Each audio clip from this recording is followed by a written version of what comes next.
प्रभु यीशु मसीह के नाम में आप सबों को प्यार भरा सलाम। और आप सबों के घरों में परमेश्वर की शांति, परमेश्वर का प्रेम, परमेश्वर की चंगाई, परमेश्वर का आनंद वास करे, ये मेरी आपके लिए प्रार्थना है। और मैं प्रभु का धन्यवाद देते हुए साथ ही साथ पास्टर जी का भी धन्यवाद देना चाहती हूँ, पास्टर नितिन, के आपने अपने इस प्लेटफॉर्म पर आज हमें आने का मौका दिया है और ईवा जी के प्लेटफॉर्म पर पूरी टीम पर परमेश्वर का अनुग्रह मांगते हैं। और भाई सुशील के लिए भी धन्यवाद देते हैं जो बहुत ही इंस्ट्रूमेंटल रहे हैं ताकि हम लोग आज की सभा में सब इकट्ठे जुड़ सके प्रभु के टाइमिंग और प्रभु की इच्छा के अनुसार। सो आइए इस समय हम वचन में चलते हैं। कितने लोग तैयार हैं? जो लोग तैयार हैं वो अपने हाथों को हिलाएंगे और कहेंगे मैं तैयार। आमीन। प्रभु का धन्यवाद हो, परमेश्वर का धन्यवाद हो, प्रभु को महिमा देते हैं। देखिए, परमेश्वर का जो वचन मैं आज आपके लिए लेकर आई हूँ वो है परमेश्वर को ढूंढने का वचन। अगर आप ये सोच रहे हैं कि पास्टर नीतू, परमेश्वर को ढूंढने के इतने सारे वचन हम सुन चुके हैं, इतनी सारी बातों से हम जानू हो चुके हैं और हम इन चीजों को अच्छे से इनका ज्ञान रखने वाले हैं, लेकिन आज मैं कुछ ऐसी बातें आपको बताऊंगी जिससे आपका परमेश्वर के साथ रिश्ता और गहरा हो जाए। और अगर आप ये सोच रहे हैं कि और गहरे रिश्ते की क्या जरूरत है, ठीक है ना, जैसा चल रहा है बढ़िया चल रहा है। तो जितनी भी हमारी बहनें हैं उन्होंने ऑब्वियसली कभी ना कभी अपने हाथों पर मेहंदी लगाई होगी, और जितने भाई हैं उन्होंने अपनी बीवी, अपनी बहनों, अपनी बेटियों को कभी ना कभी मेहंदी लगाते हुए देखा होगा। तो जब हम मेहंदी लगाते हैं तो क्या होता है, हम अपने हाथ पर एक अच्छी से डिजाइन की मेहंदी लगा लेते हैं और फिर हम, जब लेडीज क्या करती है ना, हम अपने हाथ बचा बचा के रखती है, पानी में नहीं लगाती है, किसी चीज के ऊपर छूती नहीं है कि हमारा डिजाइन ना खराब हो जाए, और फिर हम उसे सूखने देते हैं। ऐसा ही होता है, हम सूखने देते हैं। क्यों सूखने देते हैं? ताकि उसका रंग और गहरा होता चला जाए। जितना समय वो मेहंदी हमारे हाथ पर लगी रहेगी उसका रंग उतना ही गहरा होता चला जाएगा, और जितना रंग गहरा होगा उतनी ही वो सुंदरता हमारे हाथों पर शो करेगा। तो हम लोग बड़ा हर चीज से बचा बचा कर उसको गहरा होने देते हैं। वैसे ही जब हम परमेश्वर के प्यार की बात करते हैं, प्रभु के साथ एक निकट संबंध की बात करते हैं, एक व्यक्तिगत रिलेशनशिप की बात करते हैं, तो ये एक ऐसा रिश्ता है कि जितना हम प्रभु के साथ रहेंगे वो उतना ही गहरा होता चले जाएगा, और जितना वो गहरा होता चला जाएगा उतनी ही सुंदरता लेकर आएगा, और जितनी सुंदरता लेकर आएगा वो सुंदरता और निखार हमारी ही जिंदगी से जाहिर होगा। आमीन। तो आज जिस बात को मैं आपके साथ शेयर करने जा रही हूँ, देखिए, जब आप यिर्मयाह की किताब पढ़ते हैं, बुक यिर्मयाह, उसके 29 के 13 में ऐसा लिखा है, परमेश्वर कहते हैं, तुम मुझे ढूंढोगे और पाओगे भी। तुम मुझे ढूंढोगे, पहली बात है परमेश्वर को ढूंढना। दूसरी बात है, प्रभु कहते हैं जब ढूंढोगे तो पाओगे भी। और तीसरी चीज लिखी है, क्योंकि तुम अपने पूरे मन के साथ मुझे ढूंढोगे। 3 बातें हैं। यानी परमेश्वर ढूंढने पर पाए जाने वाले परमेश्वर है। प्रभु ऐसा नहीं कहते तो मुझे ढूंढते रह जाओगे और मैं मिलूंगा नहीं। यानी परमेश्वर को जब हम ढूंढेंगे तो हम परमेश्वर को पा लेंगे, क्योंकि परमेश्वर चाहते हैं कि प्रभु के बेटे और बेटियां उन्हें ढूंढें। क्यों चाहते हैं परमेश्वर? आखिर जरूरत क्या है परमेश्वर को ये चाहने की कि हम उन्हें ढूंढें? देखिए, परमेश्वर का वचन बताता है कि प्रभु की आंखें पूरी धरती के ऊपर घूमती हैं, पूरी धरती पर फिरती हैं आंखें, और एक ऐसे इंसान को ढूंढती है जिसकी चाल प्रभु के साथ सही हो, जिसका हृदय परमेश्वर के साथ जुड़ा हुआ हो, जिसका भरोसा सिर्फ परमेश्वर पर हो। क्यों? ताकि परमेश्वर उस व्यक्ति के द्वारा अपने सामर्थ्य को इस धरती पर दिखा सके। It's very powerful. परमेश्वर एक इंसान को ढूंढ रहे हैं, प्रभु पूरे के पूरे क्राउड को नहीं ढूंढ रहे, एक इंसान को ढूंढ रहे हैं। सलोमी जी प्रभु आपको ढूंढ रहे हैं, लता जी परमेश्वर आपको ढूंढ रहे हैं, संध्या जी परमेश्वर आपको ढूंढ रहे हैं, आपको ढूंढ रहे हैं मेरे भाई। परमेश्वर हम सबको ढूंढ रहे हैं। प्रभु की आंखें पूरी धरती पर फिर रही है ताकि प्रभु के दिल के निकट जो इंसान है, जो प्रभु के अनुसार चलता है, उसको चुनकर परमेश्वर उसके द्वारा अपनी महिमा को, अपने सामर्थ्य को इस धरती पर दिखा सके। और जो इंसान इस बात को समझ जाता है कि प्रभु का ढूंढना, यानी अगर प्रभु ढूंढ रहे हैं, प्रभु चाहते हैं कि प्रभु हमसे बातचीत करें, प्रभु चाहते हैं कि प्रभु अपने दिल की बातें हमसे करें। लेकिन उस जमाने में जबकि मूसा प्रभु से बात किया करते थे, जबकि दाऊद परमेश्वर से बात किया करते थे, जबकि एजरा परमेश्वर से बात किया करते थे, जबकि जोना नबी परमेश्वर से बात किया करते थे, तो ये वो सब लोग थे जो परमेश्वर से बातचीत किया करते थे। एलिया नबी परमेश्वर से बातचीत किया करते थे, एलीशा नबी परमेश्वर से बातचीत किया करते थे। तो जो परमेश्वर कल था वही तो परमेश्वर आज है, क्योंकि परमेश्वर तो बदल ही नहीं सकते। तो जो परमेश्वर बदल नहीं सकते, जब कल वो अपने लोगों से बात करते थे तो आज भी वो बात करना चाहते हैं। हालेलुया। तो कहाँ है वो लोग जो सुनने को तैयार है? कहाँ है वो कान जो खुले हैं, जो परमेश्वर की आवाज को सुने? कहाँ है वो दिल जो परमेश्वर की बातों को रिसीव करने के लिए तैयार है? आज जिस बात को मैं समझाने जा रही हूँ मेरे अजीजों, वो यही बात है कि परमेश्वर को ढूंढे, क्योंकि वो चाहते हैं कि आप उन्हें पालें। अगर आपने अपने बच्चों के साथ, जो आपके बच्चे छोटे होते थे, उनके साथ अगर आपने छुपन छुपी का खेल खेला हो, हाइड एंड सीक का खेल खेला हो, तो आप समझ सकते हैं कि जब आप पर्दे के पीछे छुपकर आवाज देते थे तो बच्चा आपको ढूंढते हुए आता था। जब आप सोफे के पीछे छिप जाते थे, तो आप जब छुपे होते थे तो आपका बच्चा आपको ढूंढने के लिए आता था। और जब आप छिपे हुए होते थे तो आपका मन करता था कि आपका बच्चा आपको पर्दे के पीछे से, सोफे के पीछे से, दरवाजे के पीछे से ढूंढ निकाले।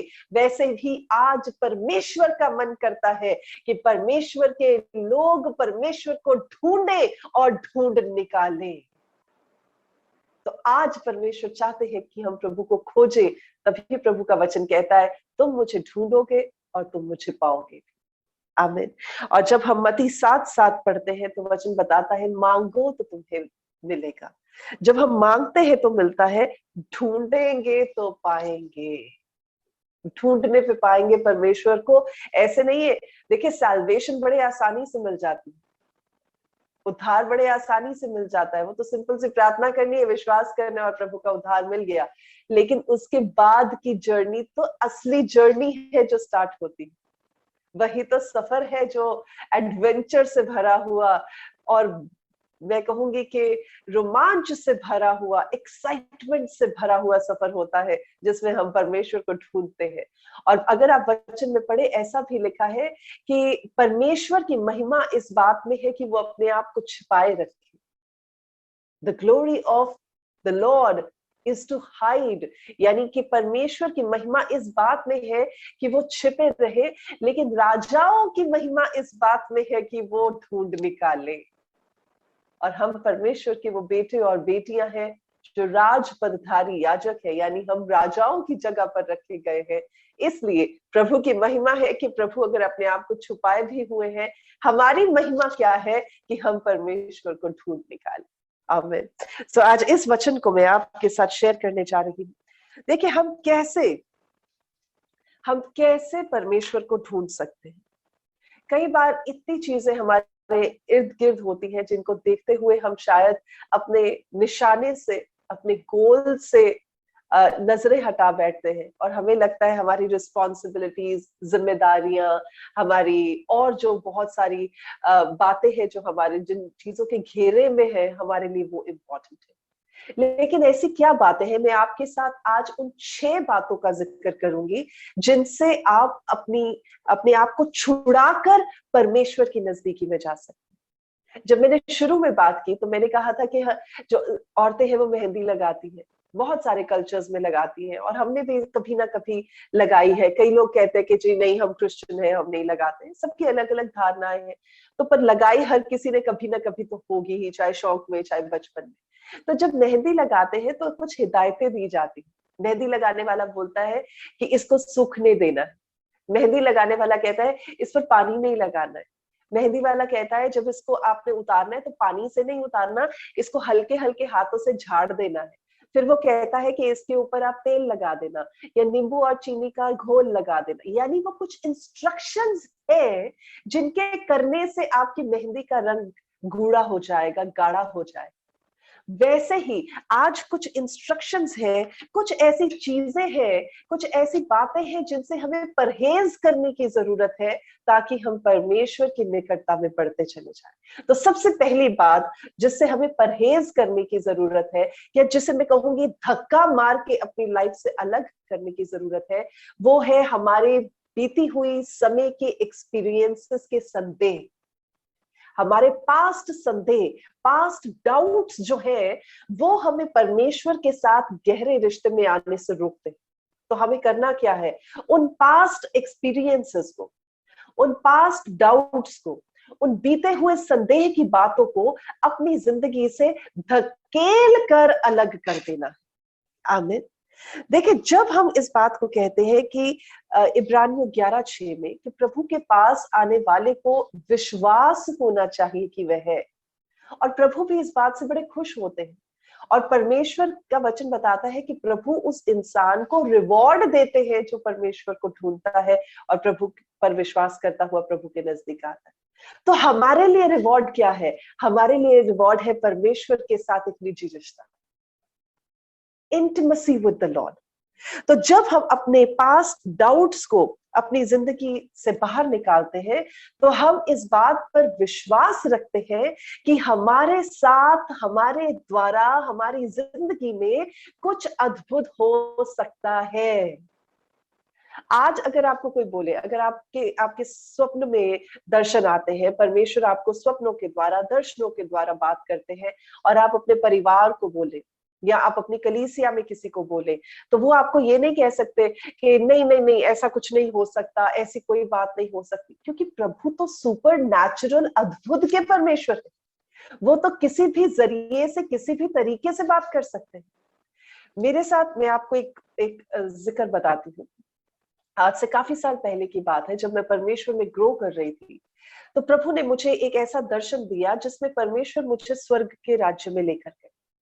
और क्योंकि मेरे लिए ये एक्सपीरियंस पहली बार था, तो मैंने अपने पासवान से इस बारे में बात की और मैंने उन्हें कहा, मैंने उनसे पूछा क्या स्वर्ग में कुछ ऐसा है जिसमें बड़ा सा टेबल लगा होता और प्रभु खाना खाते वहां पर?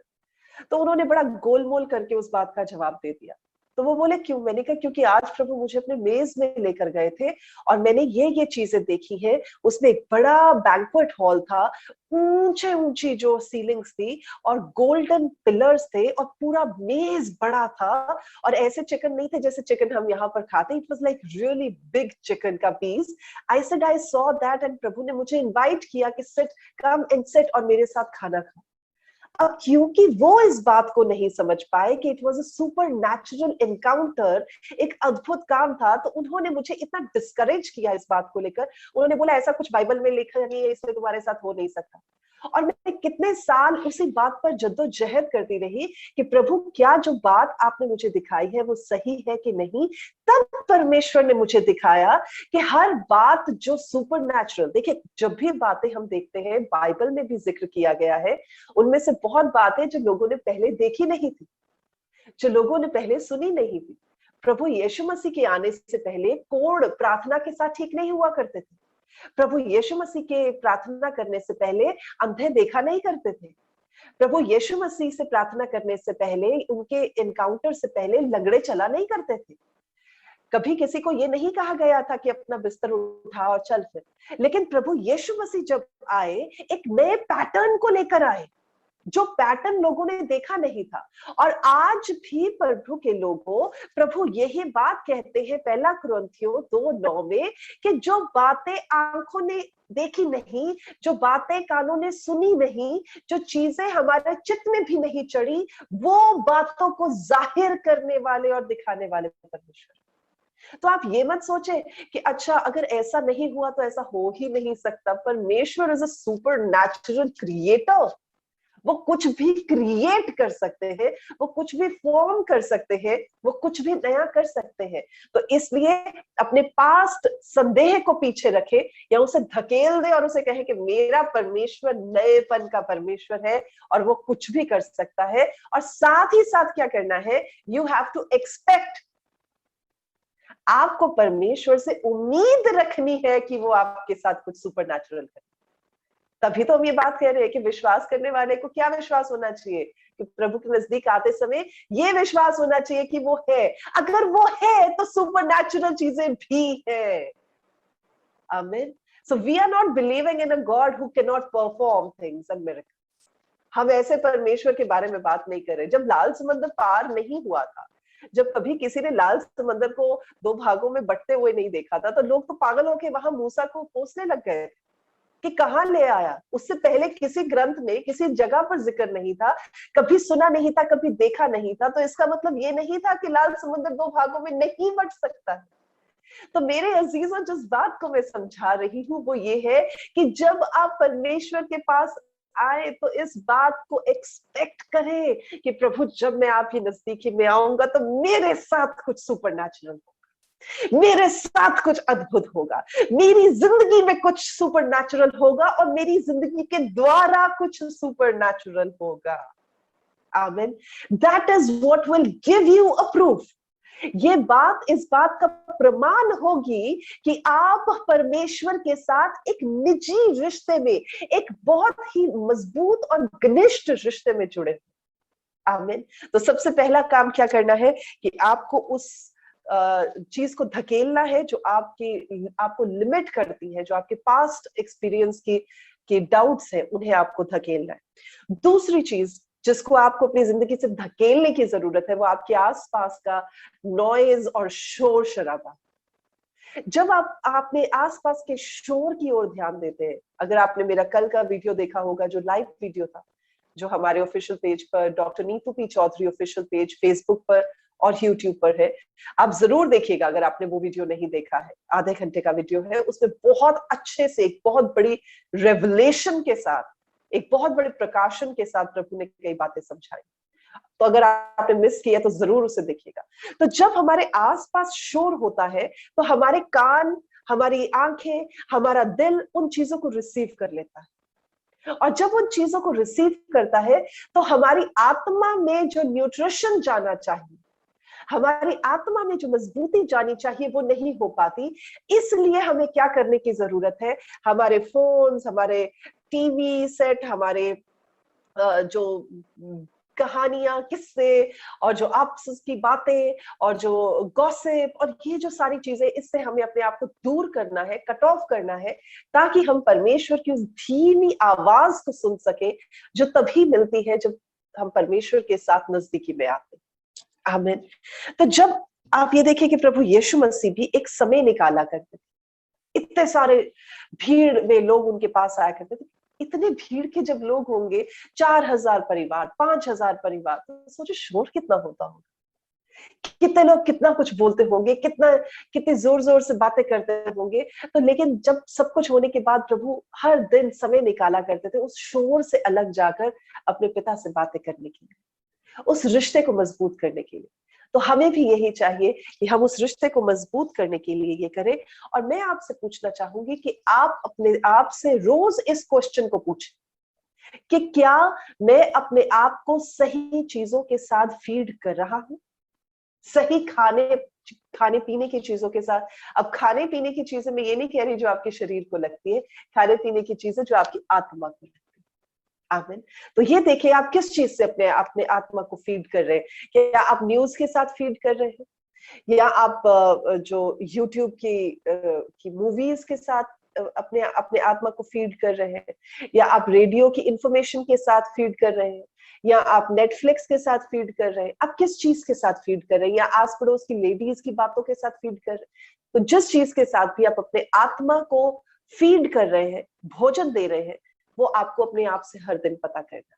तो दूसरी बात क्या है कि अपने आसपास के शोरगुल को आपको धक्का मार के अपनी लाइफ से अलग करना है। तीसरी चीज, आपको शरीर की बातों को अपनी जिंदगी से धकेल कर अलग करना। आमीन।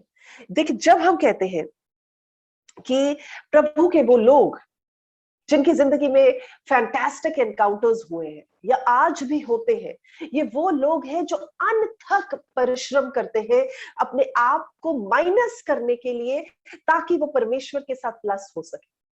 जब तक हमारे शरीर की अभिलाषाएं, जब तक हमारी बॉडी की अभिलाषाएं, खाना क्या खाना है, पकाना क्या है, कपड़े कौन से पहनने हैं, एसी में बैठना है, अच्छी चीजें करनी है, तो जब तक हम इन्हीं चीजों के ऊपर फोकस करते रहेंगे, संसार की फ्लैश की बातों पर ध्यान लगाते रहेंगे, तब तक हम परमेश्वर की नजदीकी में नहीं जुड़ पाएंगे। तो इसलिए हमें करना क्या है, हमें दो चीजों का ख्याल रखना है। एक तो कंसिस्टेंसी यानी कि अनथक परिश्रम, और दूसरा है ईमानदारी यानी कि फेथफुलनेस। ये दो वो चीजें हैं जिनके साथ हम अपनी उस रिक्वायरमेंट को पूरा करते हैं, जिसके साथ हम परमेश्वर के साथ एक जेन्युइन एनकाउंटर में आ सके। तो प्रभु क्या देखते हैं? प्रभु हमारी कंसिस्टेंसी को देखते हैं। क्या रोज ये कर रहा है कि एक ही दिन आता है, हाँ जी प्रभु जी मुझे ये दे दो वो दे दो, मांग के चला जाता है?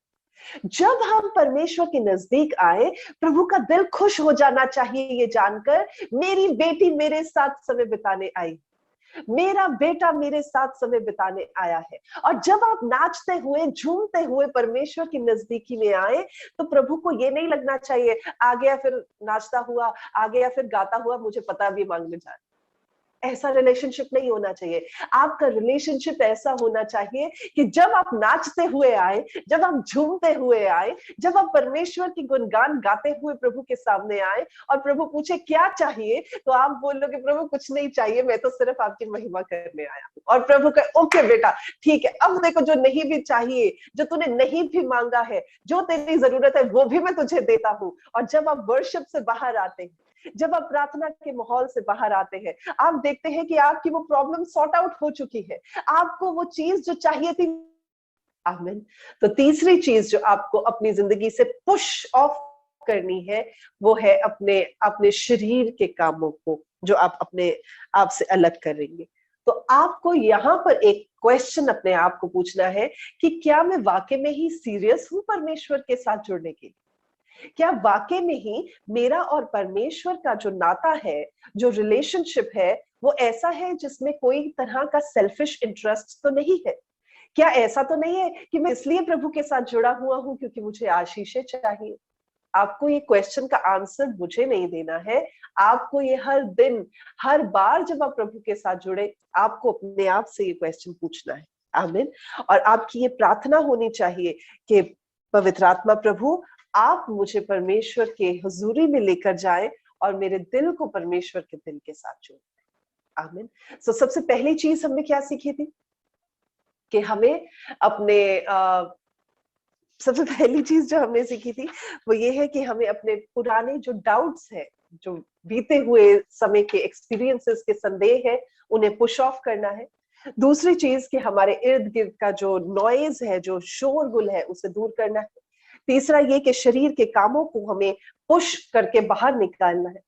चौथी चीज जो है वो ये है कि हमें अपनी धार्मिकता या ईगो को पुश करके बाहर निकालना है। अब आप बोलेंगे पास्टर नहीं तो धार्मिकता तो प्रभु की ओर से मिली है। देखिए, एक राइचियसनेस होती है जो धार्मिकता प्रभु की ओर से होती है, एक सेल्फ राइचियसनेस होती है जिसमें इंसान को लगता है कि मैं बहुत बढ़िया, जिसमें इंसान को ये लगता है मुझ में कोई खामी नहीं, जिसमें इंसान को ये लगता है कि मैं तो कोई गलती नहीं कर रहा हूं, मेरी वॉक परमेश्वर के साथ बिल्कुल सही है, मैं जैसा वचन कहता है वैसा ही चलता हूं। आपको याद होगा कि ये एक ऐसा इंसान था, दो वहां पर इंसान थे जो प्रभु के सामने आए थे, और एक इंसान क्या कहता है, जो टैक्स कलेक्टर होता है, वो क्या कहता है? वो कहता है कि परमेश्वर, कौन बताएगा? दो लोग जो परमेश्वर के सामने आते हैं, हाँ जी, एक जन कहता है हाँ जी परमेश्वर, मैं तो अपने दान भी देता हूँ, मैं टाइट्स भी देता हूँ, मैं उपवास भी रखता हूँ। और दूसरा छाती पीटता हुआ कहता है प्रभु मैं तो पापी हूँ। Tax collector was so embarrassed to come into the presence of God। फरीसी तो बड़ी बड़ी बातें कर रहा था, लेकिन टैक्स कलेक्टर परमेश्वर के सामने जैसा वो था वो वैसा आया। तो फरीसी क्या दिखाता है, वो ईगो को दिखाता है, लेकिन जो चुंगी लेने वाला था वो परमेश्वर के सामने अपनी ईगो को धकेलता हुआ, अलग करता हुआ आता है। इसलिए परमेश्वर का वचन कहता है कि जो चुंगी लेने वाला था, जो परमेश्वर के सामने जेन्युइनिटी के साथ आया था, वो ही परमेश्वर की नजदीकी में बढ़ सकता है, वही स्वर्ग के राज्य में एंटर कर सकता है। आमीन। तो ये चीज को हमें ध्यान रखना है। देखिए कई बार, ये बात को बहुत ध्यान से सुनिएगा, कई बार हमें ये लगता है कि परमेश्वर के दिल की बातें, परमेश्वर के राज्य की बातें, परमेश्वर की गूढ़ रहस्य की बातें हमें सिर्फ बड़े बड़े पासवानों से या इवेंजलिस्ट से या अपोस्टल से या प्रीचर से पता चल सकती है। But you will be amazed, आपको ये बात जानकर बहुत हैरानी होगी कि परमेश्वर के कई बहुत बड़े बड़े रेवलेशंस परमेश्वर इतने नॉर्मल से लोगों के द्वारा भी जाहिर कर देते हैं जो हमने कभी सोचे नहीं होते। और क्योंकि परमेश्वर के बड़े बड़े जन इस बात से ठोकर खा जाते हैं कि ऐसा नहीं हो सकता है, इसलिए वो उस वचन को रिसीव ही नहीं कर पाते। चलिए मैं आपको एक एग्जांपल देती हूँ। जब यूहन्ना चैप्टर 9 की हम बात करें, तो वहां पर एक ऐसा इंसान था जिसकी आंखें नहीं थी, और परमेश्वर यीशु मसीह जब उसके लिए प्रार्थना करते हैं, तो प्रभु उसकी आंखों को रिस्टोर कर देते हैं। अब वहां पर फरीसी भी होते हैं, वहां पर शास्त्री भी होते हैं, वो सब लोग देख रहे होते हैं, लेकिन वो बिलीव ही नहीं कर पाते। अपनी ईगो की वजह से, अपनी रास्तबाजी, राइचियसनेस की वजह से, सेल्फ राइचियसनेस की वजह से प्रभु यीशु मसीह को स्वीकार ही नहीं कर पाते, और इतने बड़े अचंभे काम को देखकर भी प्रभु को रिजेक्ट कर देते।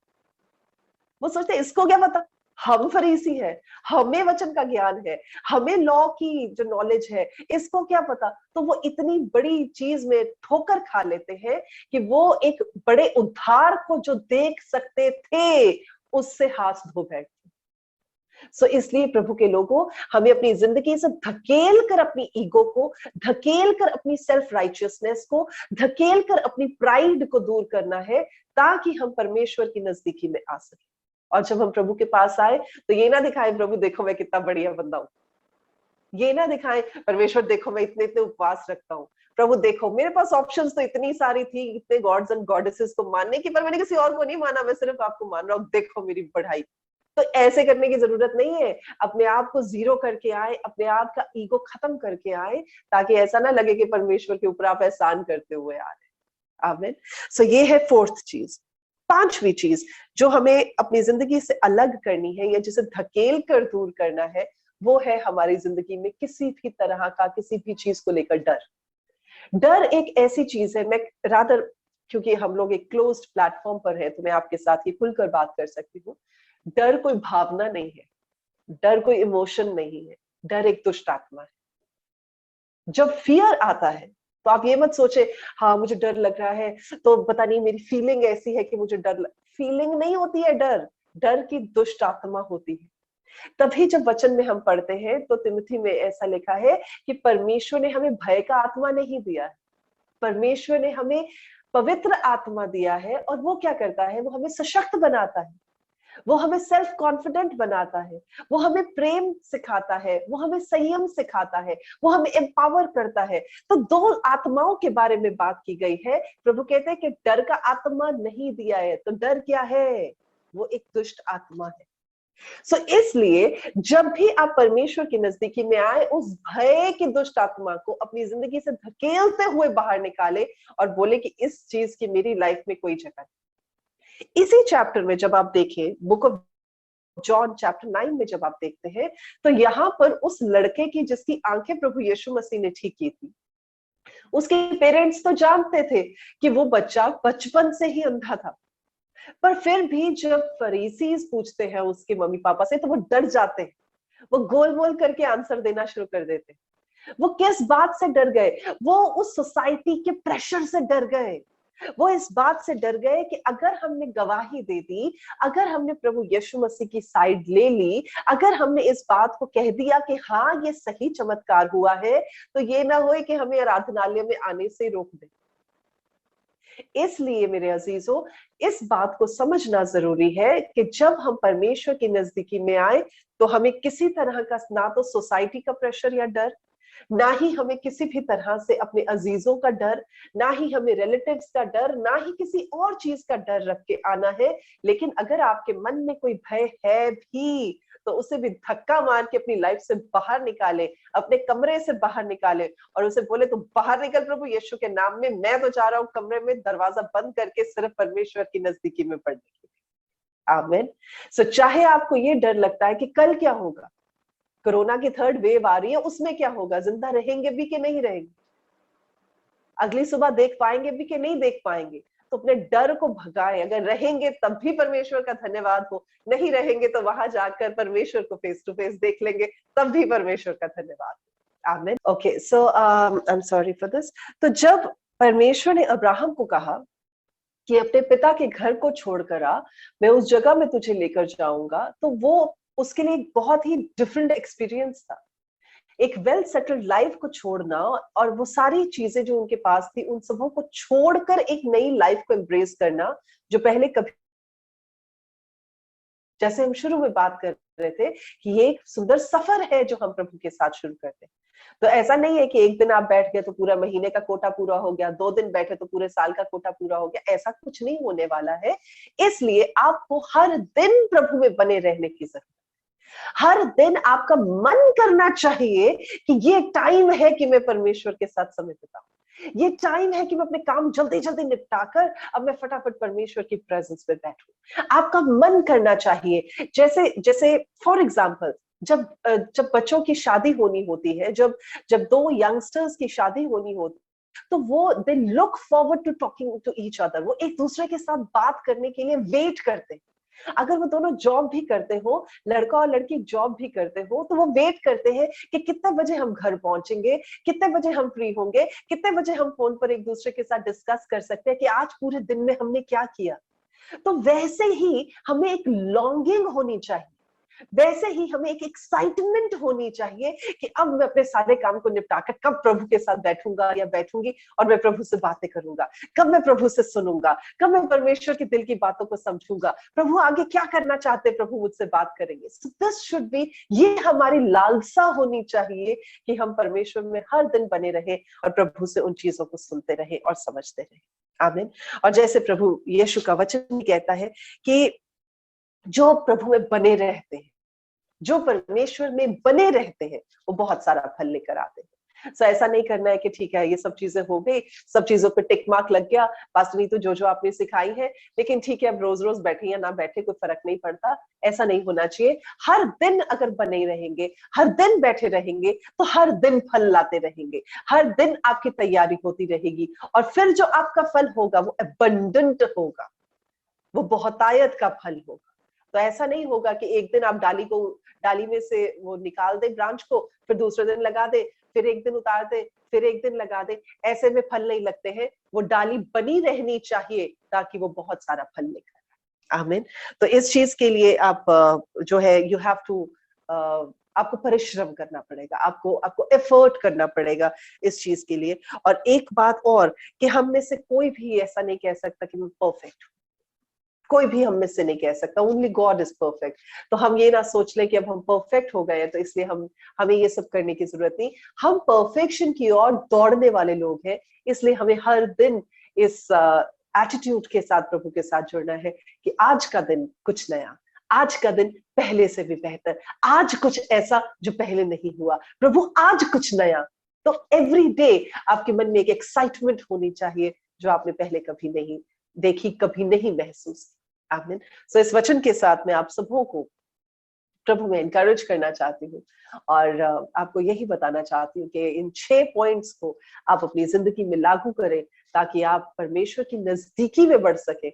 और मुझे सिर्फ इतनी बात पता है कि चाहे आपको वचन का ज्ञान हो या ना हो, चाहे आपकी आपकी थ्योरेटिकल नॉलेज बहुत बढ़िया हो कि ना हो, चाहे आप बहुत देर और घंटों तक बैठ के प्रार्थना कर पाए कि ना कर पाए, चाहे आपको वर्सेस जो है वो मेमोराइज नहीं है कि कौन सा वर्स कहाँ लिखा है, क्या है, कैसे, चाहे आपको ये ना भी पता हो, लेकिन अगर आपका मन परमेश्वर के साथ जुड़ा हो, अगर आप परमेश्वर को ढूंढते हैं, अगर आप परमेश्वर को खोजते हैं, तो ऐसा नहीं हो सकता कि प्रभु आपकी जिंदगी में अपने आप को प्रकट ना करे। परमेश्वर जरूर और जरूर आपकी जिंदगी में अपने आप को जाहिर करें।